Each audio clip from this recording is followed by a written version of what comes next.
Muy buenas tardes a todos, estamos bienvenidos una vez más a Plano Detalle, tu momento cinéfilo de la semana, acá en Radio Iser, transmitiendo también por Twitch en Radio-Iser. Yo soy Franco Sabino, alias Sabi, y hoy me acompaña en la co-conducción mi compañera Paola Carrasco. ¿Cómo estás, querida? Hola, Sabi, muy bien. Hoy por fin, después de hablar de cine internacional, llegó el turno de dedicarle el programa a nuestro querido cine nacional, el cine argentino. Sí, señor, ya era hora, nos estábamos tardando bastante, pero llegó el momento finalmente de echar un vistazo a nuestra filmografía nacional, que es variada, extensa, tiene un poco de todo para todos. Y hablando de extenso, se viene el fin de largo, que es doble este lunes 16 y el viernes 20, y vuelve la ola polar. ¿Cómo está el tiempo, Paola?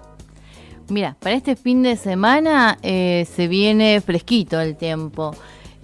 Hoy, bueno, tenemos 14 grados, mañana estamos mínima entre 11 y 13, domingo ya mejora un poquito el tiempo, pero va a estar fresquito. Buenísimo, bueno, en este primer bloque vamos a tener un breve repaso sobre la historia del cine argentino y sus películas más premiadas a nivel internacional y nacional. Así es. Así que bueno, nosotros vamos a tener en el segundo bloque a Fernando Spinner, es director, realizador cinematográfico argentino.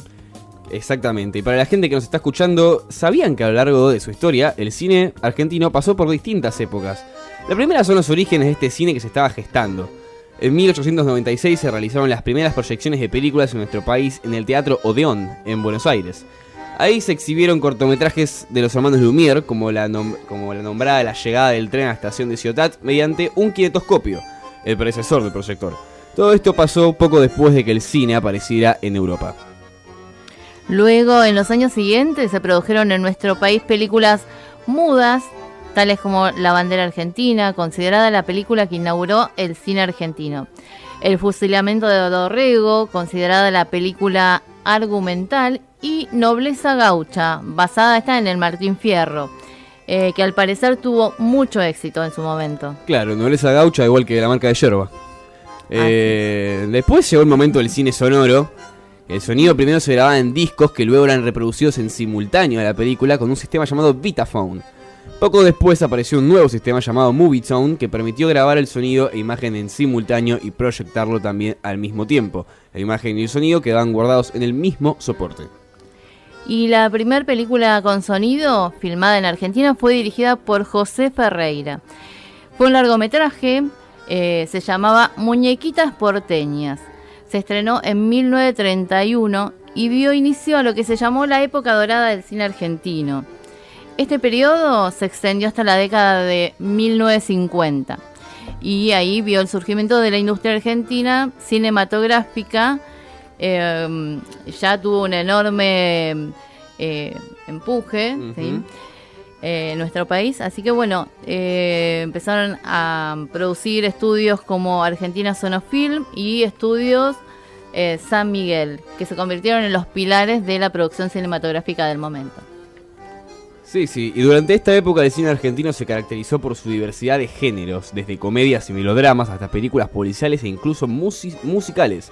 Directores como Mario Soffici y Luis Zaslavsky se destacaron en su habilidad para contar historias que resonaban con el público argentino. Soffici, por ejemplo, dirigió Prisioneros de la Tierra en 1939, una película que aborda la explotación laboral en los yerbales del norte argentino y que es considerada una de las obras maestras del cine nacional. Y tenemos un fragmento de la película para escuchar. Me parece que estos hombres están igual que los del yerbal.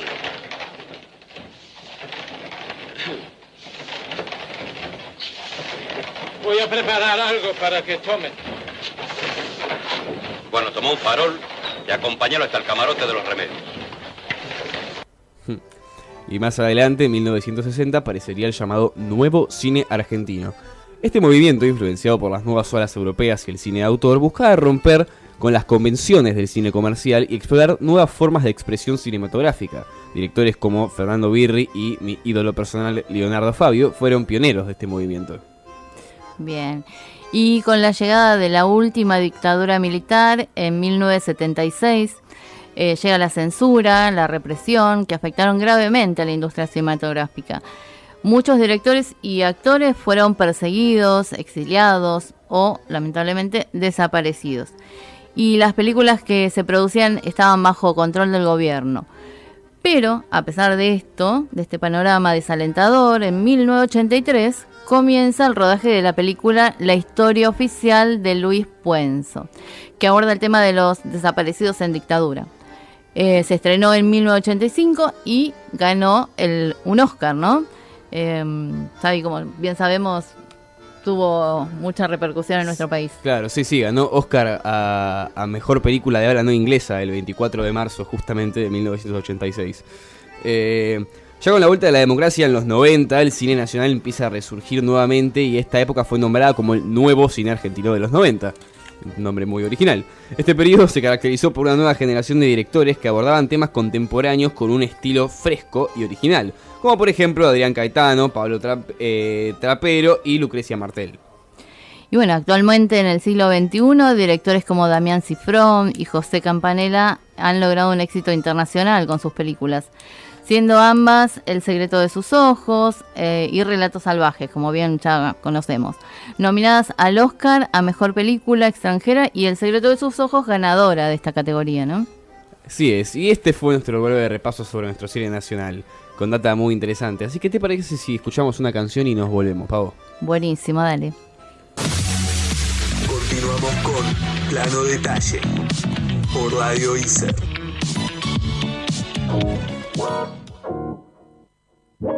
Acá estamos de vuelta en Plano Detalle por Radio ISER, transmitiendo también por Twitch en Radio-ISER.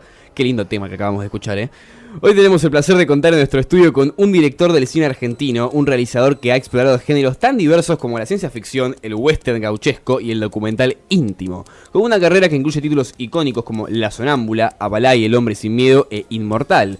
Le damos la bienvenida a Fernando Spinner. Fernando, un gusto tenerte con nosotros en Plano Detalle. Hola, ¿cómo estás? Buenas mediodías. Muy buenos días, ¿cómo estás? ¿Te parece si arrancamos con las preguntas? Dale, ¿cómo no? Bueno, primero, la primera que te quiero preguntar, que es la típica, que es ¿cómo llega el cine a tu vida? ¿Cómo llega el cine a mi vida, me preguntás? Sí. Bueno, a través de mi padre, que era una persona que le gustaba mucho el cine. Nosotros vivíamos en Villa Gesell y mi padre fue uno de los fundadores del Cine Club de Gesell y entonces veía muchas películas. Después ya el cine me gustaba, tuve oportunidad de participar en algunos talleres con David Cohn cuando tenía 17 años, uno de los grandes directores de la generación del 90. Después estudié un poco de cine con Simon Feldman, otro gran director de la generación del 60. Y bueno, después me fui a estudiar cine a Italia. ¿A Italia? Supe que había ahí una posibilidad de rendir un examen y de ganar una beca, y me jugué ahí a los estudios en Cinecittà. Es una escuela que se llama Centro Sperimentale di Cinematografia, y tuve la suerte de entrar, y ahí ya, bueno, era una época en donde en Italia estaban vivos los grandes directores, seguían haciendo películas los grandes autores del cine italiano a principios de los 80. Y bueno, fue una experiencia que me marcó profundamente. Me interesa mucho esto que acabas de tocar de haber estudiado afuera, básicamente. ¿Cómo es esa experiencia de como un joven argentino ir a estudiar, ir a perseguir lo que le apasiona en tierras extranjeras? Bueno, toda una experiencia en una época donde además, para que te des una idea, yo le mandaba a mis padres una carta avisándoles que en un mes, a cierta hora, iba a llamar por teléfono para que estuvieran en la casa del vecino que tenía teléfono y nos pudiéramos escuchar las voces. Era irse lejos, más lejos que ahora, ¿no? Claro. Que todo es tan inmediato y podés acceder a la distancia, a los afectos, tenerlos acompañando, ¿no? Claro. Así que bueno, fue una gran experiencia. Esa es una escuela muy famosa, donde hubo antes dos argentinos célebres, que fueron Manuel Puig y Fernando Birri. Y bueno, la verdad es que fue una experiencia, o sea, 7 días, 24 horas, porque estando ahí era una cosa permanente. Además la escuela tiene acuerdos con los estudios para que los alumnos participen de las películas, y en esos estudios estaban filmando Fellini, los grandes autores del cine italiano de esa época, como Ettore Scola, Monicelli, el mismo Nanni Moretti, y otros grandes cineastas del mundo, porque en esos estudios se filman películas de todas partes, ¿no? Así que me marcó muchísimo eso, fue realmente algo que fue detonante en mí para seguir dedicándome al cine con pasión, como lo sigo haciendo ahora, ¿no? Hola Fernando, ¿qué tal? Te habla Paola. Hola Paola, ¿cómo te va? ¿Cómo te va? Mucho gusto. Bueno, mi pregunta es, ¿qué te trajiste vos de Italia, de ese aprendizaje que tuviste allá en Italia, a Argentina, y cuál era la diferencia en ese momento para hacer cine acá, ¿no? Bueno, convengamos que hacer cine es siempre difícil en cualquier lugar del mundo, ¿no? El gran cine italiano es una de las cinematografías más importantes del mundo, ¿no? Pero el cine argentino también tiene una gran historia, tuvo una época de oro, y ha dado grandes cineastas, grandes directores y grandes películas a lo largo de su historia. Te diría que la manera de hacer el cine era bastante parecida. Yo te diría que algo que me traje de Italia, además de la experiencia y de haber participado de rodajes de grandes directores, como es el caso de una película llamada Ginger and Fred de Federico Fellini, donde tuve la oportunidad de trabajar en el equipo de producción. Además de eso, lo que me traje fue, bueno, la mística, que es algo fundamental en cualquier hecho de creación artística colectiva, ¿no? El cine es una actividad de creación colectiva, porque son muchas personas a las que conduce un director en un proceso que tiene una previa muy larga, y que después se enmarca dentro de lo que es una industria, que hay tiempos para hacer las cosas y un budget para cumplir, y todas las dificultades que le da lo industrial, ¿no?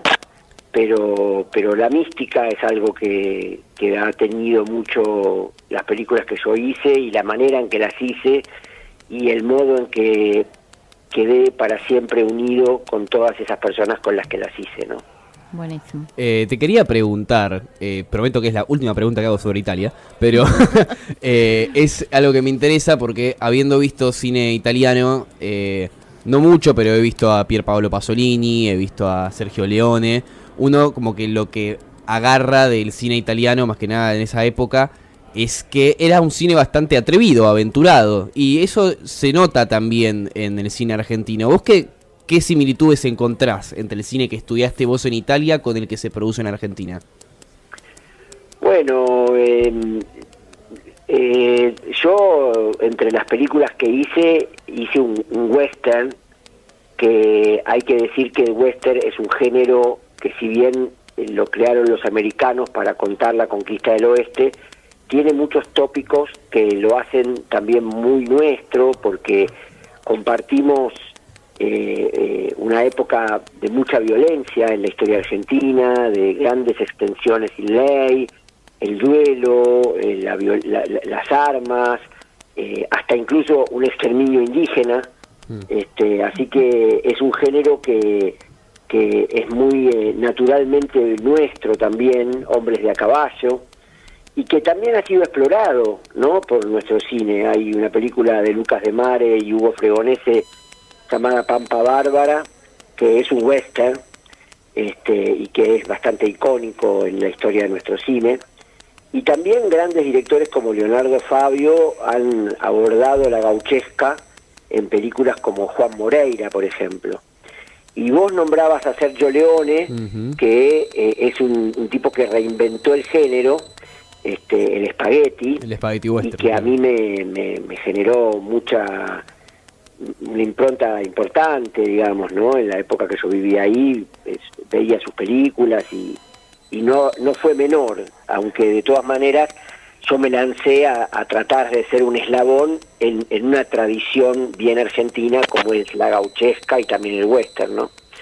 Así que bueno, además hay que decir que en el cine italiano hubo grandes movimientos, como por ejemplo el neorrealismo italiano, que fue, digamos, de los cuales Vittorio De Sica o Rossellini son algunos de sus grandes exponentes, que fue el cine de la posguerra, donde los italianos salían a filmar en los escenarios destruidos de la guerra y sin más recursos que la cámara y equipos muy pequeños y en muchos casos personas reales actuando, ¿no? Y después la comedia italiana ha dado grandes películas como por ejemplo Nos habíamos amado tanto, de Ettore Scola, o Los desconocidos de siempre, de Monicelli. Es un género que realmente es muy, muy italiano y que combina lo artístico con lo popular, que es lo que a mí en lo personal siempre me atrajo de ese género, ¿no?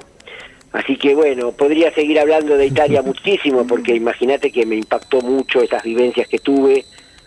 Tuve oportunidad de trabajar con grandes directores, después me quedé en Italia trabajando como asistente de dirección en películas, así que me marcó muchísimo y bueno, ojalá algo de lo que yo hago también pueda leerse esa vivencia que tuve en Italia, ¿no? Seguro que sí, seguro que está. Y nos corremos un poco, nos volvemos para acá, para Argentina, y te quiero preguntar sobre tu película, Abalai, El hombre sin miedo, que está basado en el cuento de Antonio Di Benedetto.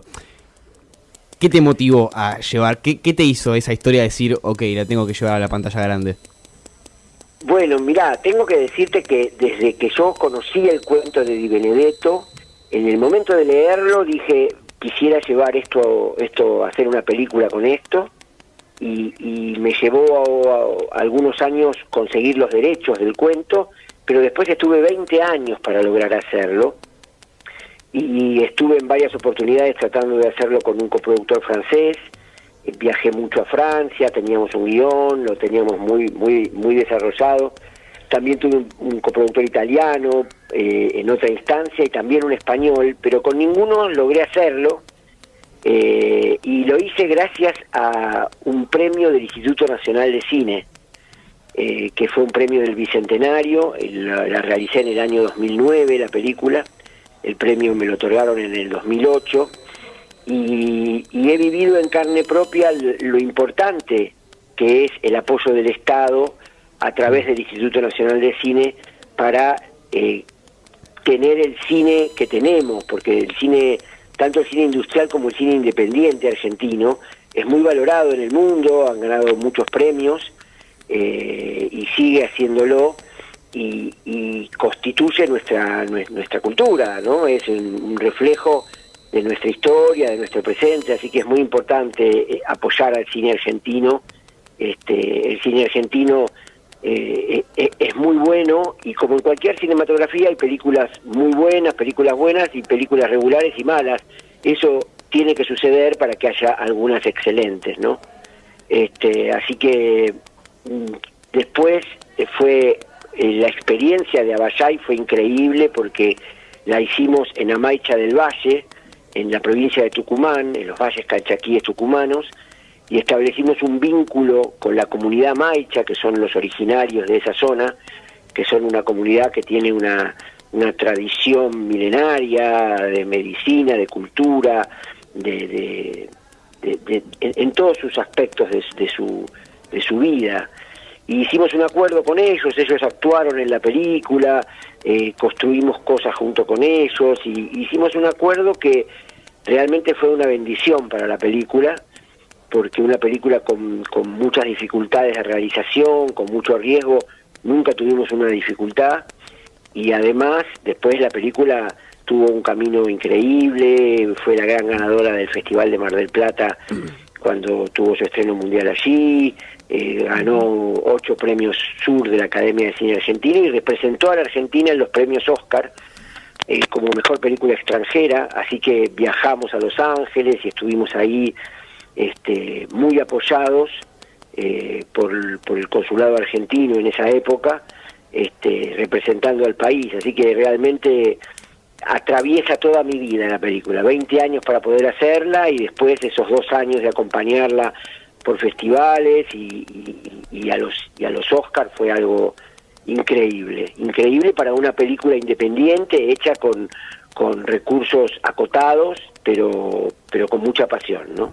Bueno, Fer, muy brevemente, se nos está yendo el programa, muy brevemente te voy a pedir que nos digas 1 o 2 películas para nuestro público que digas, no te puedes ir a esta tierra sin haberlas visto. Bueno, yo voy a recomendar cine argentino. Perfecto. Bueno, y yo les voy a recomendar una película reciente, que es una película que tuvo mucho éxito, de Luis Ortega, El Jockey, Sí. donde está el gran Daniel Fanego, que es el protagonista de mi última película, que todavía no estrené, Ay, ¿cómo se y que llama? lamentablemente nos dejó hace unos 7 meses. Y voy a recomendar un clásico del cine argentino, que es una película de Hugo del Carril, que se llama Más allá del olvido. Hugo del Carril es un actor, director, músico, guionista, compositor extraordinario. Yo siempre digo que es como nuestro Orson Welles, Claro. que hizo muchísimas películas muy emblemáticas, y esta que recomiendo, que seguramente está en YouTube o en cualquier plataforma o en la plataforma de Cinear, o estén atentos porque cada tanto Fernando Peña la programa en el Malva o en los ciclos que él organiza, que se llama Más allá del olvido. Más allá del olvido y El Jockey son las películas que nos recomienda el gran Fernando Spinner. Muchas gracias por tenerte acá, te agradezco tu tiempo en el programa. Me parece un gran momento un para abrazo cerrar. grande para todos y viva el cine argentino. Viva el cine Viva, argentino, viva, es lo vamos que, a todavía. donde quería ir. Me parece un gran momento para cerrar diciendo, banquen el cine argentino, hay que apoyarlo, hay que quererlo. Nos vemos la semana que viene.